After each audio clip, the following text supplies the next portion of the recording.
ये बताइएगा कि कहा जा रहा है कि ख्वाजा आसिफ साहब कह रहे हैं कि इमरान खान नोकिया 3300 वहाँ इस्तेमाल करते हैं जेल में, और बहुत सारी फैसिलिटीज़ का कहा गया है। और दूसरी तरफ इमरान खान के जो करीबी लोग हैं वकला कहा जा रहा है उनके नंबर्स भी ब्लॉक किए जा रहे हैं, उनको दूर रहने की हिदायत की गई है।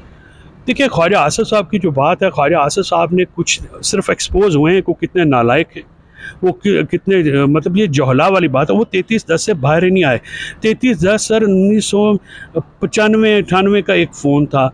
अब पता नहीं दुनिया कहाँ पे पहुँच गई है, मुझे समझ नहीं आते। ये अगर ये इस मुल्क के डिफेंस मिनिस्टर हैं हमारे, तो मुझे तो बड़ा ख़तरा है कि इस शख्स को पता ही नहीं है कि हमारे नेबर में क्या हो रहा है, अपना दुनिया में इंटरनेट पे कहाँ पे चली गई है, और हमारे जो दुश्मन ममालिक हैं वो किस किस्म की टेक्नोलॉजी इस्तेमाल कर रहे हैं पाकिस्तान को कॉम्प्रोमाइज़ करने के लिए, और ये 3310 में फंसे हुए हैं।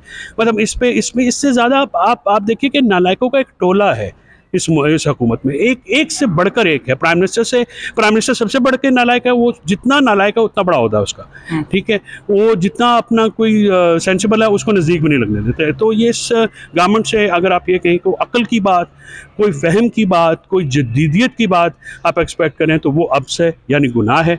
मैं तो समझता नहीं हूँ। दूसरी बात यह है कि वकला के नंबर आप ब्लॉक करेंगे तो वकला की एक्सेस जो है वो तो आप ब्लॉक नहीं कर सकते। हम कोर्ट्स में आ जाएंगे। कोर्ट्स में फंडामेंटल राइट्स हैं फेयर ट्रायल के और ड्यू प्रोसेस के, वो मिलने हैं। अगर आप नंबर ब्लॉक कर रहे हैं किसी भी वकील के, तो हम जो है लैंडलाइन पे कर लेंगे, या तो फिर लैंडलाइन ऑफ कर रहे हैं।